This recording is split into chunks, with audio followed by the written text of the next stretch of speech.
ብዙ ሰዎች ለእግዚአብሔር ቃል ያላቸው ቦታ በጣም አነስተኛ ነው። የሚሰጡት ትኩረት በጣም አነስተኛ ነው። እንደውም የእግዚአብሔር ቃል በሚሰበክበት በሚነገርበት የእግዚአብሔርን ቃል በሚማሩበት ጊዜ በመሰላቸት ትኩረት ባለመስጠት ደስተኛ ባለመሆን እና እንደዚህ ዝም ብሎ ጊዜ የማሳለፍ ጉዳይ ይመስላቸዋል። ምናልባት ሊሆን የሚችለው ይሄ በአቋራጭ ነገሮችን የማግኘት በአቋራጭ ነገሮችን የመጨበጥና የመያዝ ከፍተኛ ፍላጎት ስላላቸው ሊሆን ይችላል። እግዚአብሔር በዋነኛነት ለልጆቹ ሐሳቡንና ፍቃዱን የሚገልጠው በቃሉ አማካኝነት ነው። ጻፉ። የተረጋገጠ የእግዚአብሔር ፍቃድና ሐሳብ የሚገኘው በቃሉ አማካኝነት ነው። በቃሉ አማካኝነት ነው የተረጋገጠ የእግዚአብሔርን የተረጋገጠ እርግጠኛ የሆነ ምንም ቅናሽ የሌለው የማይለወጥ ፍቃዱን ማወቅ ከፈለጋችሁ ከእግዚአብሔር ቃል ጋር ከፍተኛ የሆነ ኢንቲሜሲ ሊኖራችሁ ይገባል። ብዙ ሰው መጽሐፍ ቅዱስ የሚገኘው ጠረጴዛ ላይ ነው፣ አዋራ ጠጥቶ ነው፣ ሳጥን ውስጥ ነው፣ ከወንበር በታች ነው፣ መደርደሪያ ላይ ነው። የአንዳንዱ መጽሐፍ ቅዱስ ዳንቴል ለብሷል፣ የሌላው መጽሐፍ ቅዱስ ደግሞ ትራስ ስር ቅዠት ለማባረር አጋንንት ለማባረር ነውና እንደዚህ አይነት ሁኔታ ላይ ነው ያለው። ኤርሚያስ በትንቢቱ መጽሐፍ ሲናገር እንደዚህ ይላል፣ ምድር ሆይ ምድር ሆይ ምድር ሆይ የእግዚአብሔርን ቃል ስሚ ብሎ ይናገራል። በመጽሐፍ ቅዱሳችን አንድ ነገር 3 ጊዜ ከተደጋገመ የእርግጠኝነት ቁጥር ነው። 3 ቁጥር፣ 10 ቁጥር የነገር ርዝመት ቁጥር ነው። 7 ቁጥር የፍጹምነት ቁጥር ነው። 6 ቁጥር የጎዶሎ ቁጥር ነው እንዳለ አንድ ጊዜ አንድ ነገር 3 ጊዜ ከተነገረ የእርግጠኝነት ቁጥር ነው 3 ቁጥር ማለትና ኤርሚያስ ሲናገር በኤርሚያስ መጽሐፍ ምዕራፍ 22 ቁጥር 9 ላይ እንደዚህ ይላል፣ ምድር ሆይ አንድ ጊዜ፣ ምድር ሆይ 2 ጊዜ፣ ምድር ሆይ 3 ጊዜ የእግዚአብሔርን ቃል ስሚ ብሎ ይናገራል። ብዙ ሰዎች በክርስትና ሕይወታቸው ዘመን አስቆጥረዋል፣ እድሜ አስቆጥረዋል። ነገር ግን የተጨበጠና የሚቆጠር ለውጥና ፍሬ እንዳላመጡ ይናገራሉ። እንደውም በእግዚአብሔር ሕይወት በእግዚአብሔር ቤት መኖር ከጀመሩ ጊዜ ጀምሮ ሕይወታቸው ባልተጠበቀ መንገድ እየሄዱ እንደሆነና ካገኙት ይልቅ ያጡት እንደሚበልጥ አድርገው በማጉረምረም ይመላለሳሉ። እግዚአብሔር በትንቢት በኩል እንደሚናገር ምንም ጥርጥር የለኝም። እግዚአብሔር በተለያየ በኩል ይናገራችኋል። በእርግጠኝነት በማይቀየርና እርግጠኛ በሆነ መልኩ ግን የሚነግራችሁ በዚህ በእግዚአብሔር ቃል አማካኝነት እንደሆነ እንድታቁ እፈልጋለሁ። ስለዚህ እግዚአብሔር ለሕዝቡ ሐሳቡን እግዚአብሔር ለሕዝቡ ፍቃዱን መናገር መግለጽ ሲፈልግ በዋነኛነት በቃሉ በኩል እንደሚገልጥ ማወቅ ተገቢ ነው። የእግዚአብሔር ቃል እውነትን ያሳውቃል። የእግዚአብሔር ቃል አርነት ያወጣል። ጻፉ።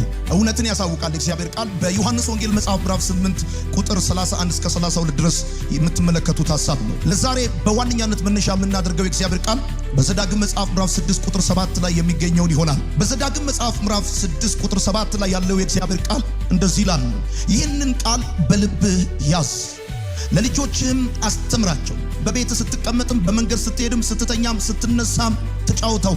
ይህንን ቃል በልብህ ያዝ፣ ለልጆችህም አስተምራቸው፣ በቤት ስትቀመጥ በመንገድ ስትሄድ ከዛ ስትተኛ ስትነሳ ተጫውተው። በልብህ ያዝ የተባልከው ቂም አይደለም። በልብህ ያዝ የተባልከው ነገር አይደለም። በልብህ ያዝ የተባልከው ተንኮል አይደለም። በልብህ ያዝ የተባልከው የእግዚአብሔርን ቃል። ይህንን ቃል በልብህ ያዘው። አሁን የእግዚአብሔርን ቃል ዝም ብለህ በመጽሐፍ ደረጃ እንድትይዘው አይደለም የሚፈለገው። የእግዚአብሔር ቃል የሚሰራልህ በመጽሐፍ ደረጃ ስትይዘው ሳይሆን በልብ ስትይዘው ነው። የእግዚአብሔር ቃል የሚሰራልህ እንደዚህ ያለ ቀጥሎ ሲናገር በቤት ስትቀመጣል፣ ከዛስ በመንገድ ስትሄድ፣ ከዛስ ስትተኛም ሆነ ስትነሳ ይሄንን ቃል ተጫወተው። የእግዚአብሔርን ቃል እንድትጫወተው እንድትናገረው ሞር ጊዜህን ከእግዚአብሔር ቃል ጋር እንድታሳልፍ በየትኛውም ሁኔታ ውስጥ ስትሆን የእግዚአብሔር ቃል ከአንተ እንዳይለይ በዘዳግም መጽሐፍ ምዕራፍ 6 ቁጥር 7 ላይ ትመለከታላችሁ። ለልጆችህ አስተምረው። አሁን ብዙዎቻችን ልጆቻችንን ማስተማር የሚቀናን ባዮሎጂ ነው፣ ኬሚስትሪ ነው፣ ፊዚክስ ነው። ልክ ልጆቻችሁን ሀብታሞች፣ ልጆቻችሁን ወላጆች፣ ልጆቻችሁን እዚህ ያላችሁ ቤተሰቦች ዋጋ ከፍላችሁ ጥሩ ትምህርት ቤት መርጣችሁ እንደምታስተምሩት ሁሉ የእግዚአብሔር ቃል የሚነግራችሁ እንደዚህ ነው። ይሄንን ቃል በልብህ ያዘው፣ ከዛስ ለልጆችህ አስተምረው፣ ከዛስ በቤት ስትቀመጥ የሰው ስም አንሳ፣ የሰው ስም ጣል። በቤት ስትቀመጥ ዝም ብለህ እንደ ነገረኛ አሮጊት ነገር ጎንጉን አይደለም የሚለው። በቤት ስትቀመጥም ሆነ በመንገድ ስትሄድ፣ ታክሲ ውስጥ ሆነ ስራ ቦታ ሆነ በእግር ወክ እያደረግ በልብ ያስቀመጥከውን ይሄንን ተጫወተው። ስትጫወተው ከጓደኛ ጋር ስትገናኝ ሃይ ዛሬ እግዚአብሔር ቃል እንዲህ ተብሎ እንደተጻፈ በዚህ ቦታ የተቀመጠው እግዚአብሔር ቃል ወደ እኔ እንዲህ ሲል መጣ። መንፈስ ቅዱስ ይሄንን ቃል ከለመድኩት ውጪ በአዲስ መንገድ ዛሬ አብራራልኝ፣ ገለጠልኝ። ተጫወተው። የእግዚአብሔርን ቃል የደስታክ ምንጭ፣ የደስታክ ምክንያት ጊዜህን የእግዚአብሔር ቃል ሲቆጣጠረው፣ ሰዓትህን የእግዚአብሔር ቃል ቃል ሲቆጣጠረው በጠቅላላ የህይወት እንቅስቃሴ ላይ የእግዚአብሔር ቃል ሲሆን የዛን ጊዜ ነው በህይወት የምትፈልገውን ውጤት ማምጣት የምትችለው። አብዛኛውን ስትቀልድ ወይም ስትጫወት የምትጫወተው አንተ ስለ ሰው ከሆነ የምትጫወተው በብዙ ጉዳዮች ወይም በፌስ በተለያየ መንገድ ከሆነ አትጠራጠር። ጊዜ ያልሰጠው የእግዚአብሔር ቃል ዘመን አይሰጥህም። እድል ያልሰጠው የእግዚአብሔር ቃል እድል አይሰጥህም። ቦታ ያልሰጠው የእግዚአብሔር ቃል ቦታ አይሰጥህም። ለዚህ ነው የእግዚአብሔርን ቃል በልብህ ያዘዋል። ይሄንን ቃል በልብህ ያዘው። ከዛስ ለልጆችህ አስተምራቸው። 1 2 3 ብለህ ለልጆችህ አስተምራቸው። በቤት ስትቀመጥ፣ በመንገድ ስትሄድ፣ ከዛም ስትተኛ፣ ስትነሳ ይሄንን ቃል ተጫወተው። ይገርማቸዋል። የእግዚአብሔር ቃል በአንደኛ ጴጥሮስ መልእክት ምዕራፍ 1 ከቁጥር 24 እስከ 25 ሲናገር እንደዚህ ይላል፣ የጌታ ቃል ግን ለዘላለም ይኖራል። በወንጌል የተሰበካችሁት ቃል የተሰበከላችሁ ቃል ይሄ ነው። የእግዚአብሔር ቃል እንድትጫወተው የተፈለገው ነገር ለምን መሰለህ? የትኛውም ነገር ለዘላለም አይኖርም። የትኛውም ነገር እንደውም በዚህ ቦታ ሲናገር እንደዚህ ይላል፣ ስጋ ሁሉ እንደ ሳር፣ ክብሩ ሁሉ እንደ ሳር አበባ ነውና ሳሩ ይጠወልጋል፣ አበባውም ይረግፋል፣ የጌታ ቃል ግን ለዘላለም ይኖራል። በሚያልፍ ነገር ጊዜን አታሳልፍ። በሚጠፋ ነገር፣ በሚረግፍ ነገር እድሜን አትጨርስ። መኝታ ላይ ስትወጣ ስለሚረግፍ ነገር አታውራ። መንገድ ላይ ስትሄድ ስለሚጠፋ ነገር አታውራ። ውበቱ ስለሚደበዝዝ፣ ቁንጅናው ስለሚረግፍ፣ ነገሩ ስለሚበላሽ ሳይሆን ለዘላለም ስለሚኖረው ስለ እግዚአብሔር ቃል ጨዋታህን አድርገው። የእግዚአብሔር ቃል ለዘላለም ይኖራል። በወንጌል የተሰበከላችሁ ይሄ ነው። ዛሬ ብዙ ሰው ጊዜውን የሚያሳልፈው በሚጠፋ ነገር ነው፣ በሚረግፍ ነገር ነው፣ ባሉባልታ ነው፣ በወሬ ነው። ማን አበደ ነው፣ ማን አገባ ነው፣ ማን ወደቀ ነው፣ ማን ተነሳ ነው፣ ማን ወጣ ነው፣ ማን ገባ ነው፣ ማን ተፋታ፣ ማን ተበጣበጠ።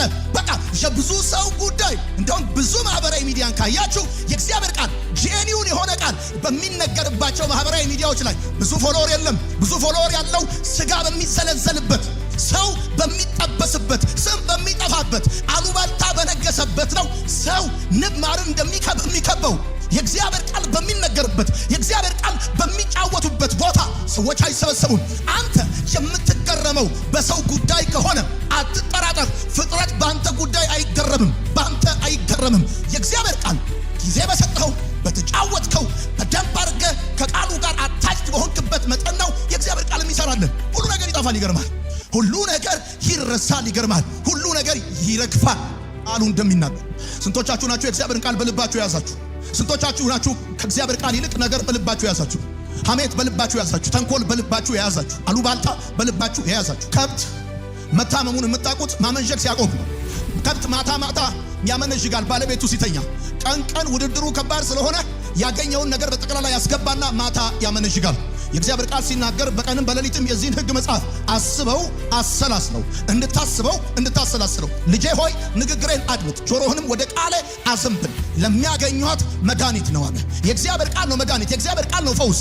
ይሄ ቃል ደግሞ የሚሰራልህ በሳምንት አንድ ቀን መጥተህ እዚህ ስለሰማ አይደለም። ሳምንቱን ሙሉ በእግዚአብሔር ቃል ስትበግን፣ ሳምንቱን ሙሉ የእግዚአብሔርን ቃል ስታሰላስል፣ ሳምንቱን ሙሉ የእግዚአብሔርን ቃል ከህይወት ጋር ኢንተርናላይዝ ባደረግከው መጠን ነው የእግዚአብሔር ቃል የሚሰራል። የእግዚአብሔር ቃል በልብ ያዘው። የእግዚአብሔርን ቃል በልብ ያዘው።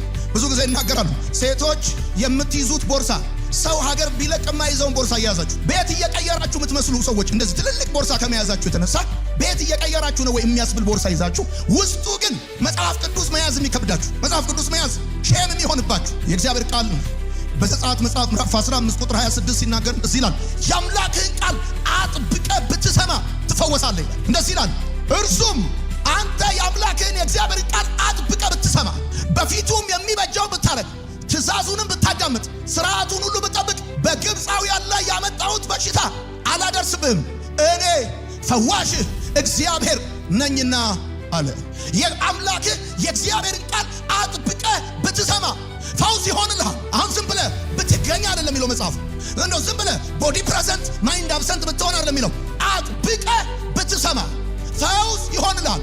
ፈውስ የሚሆንልህ እዚህ ቤት በምትሃት አይደለም፣ በአስማት አይደለም። ፈውስ የሚሆንልህ ውሃ በጀሪካን ዘይት በኮዳ አሸክመንህ አይደለም። የእግዚአብሔር ቃል ነው የሚፈውስህ። ያዝ ለቀቅ እያረቅ አትስማ፣ አጥብቀህ ስማ። ሰኞ ሰምተህ ማክሰኞ አታቋርጥ። ከሰኞ እስከ ሰኞ ስማ፣ በደንብ አድርገህ ስማ። እዚህ ብቻ አትስማ፣ እቤትህም ስማ። የአምላክህ የእግዚአብሔርን ቃል አጥብቀህ አጠገባችሁ ያለውን ሰው ያዝ አድርጉት። አጥብቀህ ስማ በሉት። አጥብቀህ ስማ በሉት። ንገሩት። አዎ ወዳጆቼ ያዝ ለቀቅ እያደረጋችሁ አትስሙ። የእግዚአብሔር ቃል ሲናገር እንደዚህ ይላል፣ ልጄ ሆይ ንግግሬን አድምጥ፣ ጆሮህንም ወደ ቃሌ አዘንብል። ለሚያገኙት ፈውስ ለስጋቸውም መድኃኒት ነች አለ። ስማ፣ መድኃኒት አወሳሰድ ስነ ስርዓት አለው። ሐኪም ሲጽፍልህ ከቁርስ በፊት፣ ከምሳ በፊት፣ ከራስ በፊት ይሄን መድኃኒት ስትወስድ እንደዚህ አይነት ምግቦች አትውሰድ ይላል። የእግዚአብሔር ቃል መድኃኒት ነው። መድኃኒት ከሆነ ደግሞ ያወሳሰድ ስነ ስርዓት አለው። ለምሳሌ 60 መርፌ ታዘዘልህ፣ 30ውን ተወግተ 30ውን ካልተወጋ በሚቀጥለው ጊዜ የምትቀጥለው 31 ብለህ አይደለም ከአንድ ነው የሚያስጀምረው ሐኪሙ። አሁን አንዳንድ ሰዎች አሉ 3 ወር ቤተክርስቲያን ይመጡና 6 ወር ቀርተው 9 ወር ቤተክርስቲያን ውስጥ ቃል ከሰሙ እኮ መቀጠል ይፈልጋሉ። እንዳይመስልህ ካቆምክበት ትቀጥላለህ እንጂ ሲተጋ ከነበረ ሰው ጋር ተቀላቅላ አትቀጥልም። ይሄ የሽንኩርት ሰልፍ አይደለም። ይሄ የዘይት ሰልፍ አይደለም። ይሄ የጋዝ ሰልፍ አይደለም። ስታቆመው ይቆማል። የአምላክ የእግዚአብሔርን ቃል አጥብቀህ ስማ። ደግሞ ለአገልጋዮቹ ስትል አይደለም የምትሰማው፣ ለራስህ ስትል ነው የምትሰማው። ድሮ ለቤተሰቦቼ ስል ነበር የምማረው። አጥና ሲሉኝ እማጠናው ለነሱ ሲል ነው፣ እምማረው ለነሱ ሲል ነው። እየተነጫነጭኩ ነው ማጠናው። አሁን ግን ተምሬ ሳበቃ መኖረው ለራሴ ነው። የእግዚአብሔር ቃል ሲናገር እንደዚህ ያለ የአምላክህን የእግዚአብሔርን ቃል አጥብቀህ ቢ ሲሪየስ። ሐዋርያው ጳውሎስ በንስጥራን የእግዚአብሔርን ቃል በሚናገርበት ጊዜ፣ በሚያስተምርበት ጊዜ አንድ ሽባ የነበረ ሰው ይሰማው ነበር አይደለም የሚለው፣ ያዳምጥ ነበር ነው የሚለው። ያዳምጥ ነበር፣ ትኩረት ሰጥቶ በደንብ ያዳምጥ ነበር። ከዛስ ለመዳን እምነት እንዳለው ባየ ጊዜ የእግዚአብሔር ቃል ሲናገር እንደዚህ ይላል፣ እምነት ከመስማት መስማትም ዝም ብሎ ካየራ ያለ በእግዚአብሔር ቃል ዝም ብለህ የምትሰማው አሰማም አይደለም እምነትን ፕሮዲውስ የሚያደርገው። እምነት በውስጥ ፕሮዲውስ የሚሆነው የሚፈጠረው በእግዚአብሔር ቃል። ይሄን የእግዚአብሔርን ቃል ደግሞ እንደው ዝም ብለህ ፌስቡክ እያየህ ቴሌግራም ቻት እያልክ ገባ ወጣ እያልክ ያዝለቀቅ እያልክ አትስማ። አጥብቀህ ፈውስ ማግኘት ከፈለክ፣ ቢዝነስ እንዲፈወስ፣ ትዳር እንዲፈወስ፣ ስራ እንዲፈወስ፣ ኑሮ እንዲፈወስ ከፈለክ፣ በነዛ አመፀኞች ላይ የሚመጣው በአንተ ላይ እንዳይመጣ ከፈለክ፣ ቃሉ የሚለው ይሄንን ነው። የአምላክን የእግዚአብሔርን ቃል ስማ። በግብፃውያን ላይ የሚመጣው ቸነፈርና በሽታ በአንተ ላይ አላመጣም። እኔ ፈዋሽህ እግዚአብሔር ነኝ።